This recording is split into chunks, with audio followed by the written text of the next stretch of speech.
అనుకున్నాం లోపలికి వెళ్ళాం. ఒక హాల్ ఇచ్చారు కదా వాళ్ళు, ఆ హాల్లో కూర్చోడం. ఆ హాల్లో ఇద్దరు ముగ్గురు ఇదేంటిది డైవర్స్ లేని వాళ్ళు వచ్చారు. నాకు ప్రూఫ్ ఏంటంటే ఇప్పుడు ఒక పాస్పోర్ట్ ఫోటో కావాలి వాళ్ళ అఫీషియల్ పర్పస్కి, ఎవరికి చూపించాం.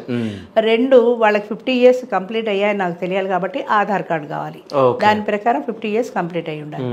మూడోది వాళ్ళు సింగిల్ అనే ప్రూఫ్ కావాలి, అంటే పార్ట్నర్ చనిపోతే డెత్ సర్టిఫికేట్ కావాలి, విడిపోతే విడాకులు, కోర్టు ద్వారా విడాకులు, ఈ రెండు కావాలి. ఈ మూడు కంపల్సరీగా కావాలని చెప్పాను. అందులో ఇద్దరు ముగ్గురు డైవర్సు డెత్ లేకుండా వచ్చారు. మేము అప్లై చేశాము అన్నవాళ్ళు ఎవరు. అందులో చిత్రంగా మీ మీడియా ఆయన ఛానల్ పేరు గుర్తులేదు నాకు. ఆయన నాకు ఫోన్ చేసి ఏం చెప్పాడంటే, నేను సింగిల్ అండి అన్నాడు. మీరు సింగిల్ అంటే మీ భార్య చనిపోయిందా? లేదండి, బాగానే ఉంది. మీరు విడిపోయారు? లేదండి, కలిసే ఉంటున్నాం. మరి నువ్వు సింగిల్ ఎలా అవుతావయ్యా? అంతే కదా. అంటే ఆయన ఏం చెప్పాడంటే, మా ఊరు ఏదో పల్లెటూరు, మేము అక్కడ ఉంటాం, ఇక్కడ టీవీ కార్యక్రమాల కోసమో నేను అప్పుడప్పుడు వచ్చి 4 రోజులు ఇక్కడ ఉంటూ ఉంటా, పని చూసుకొని మళ్ళీ వెళ్ళిపోతుంటా, మళ్ళీ పని ఉన్నప్పుడు వస్తూ ఉంటా.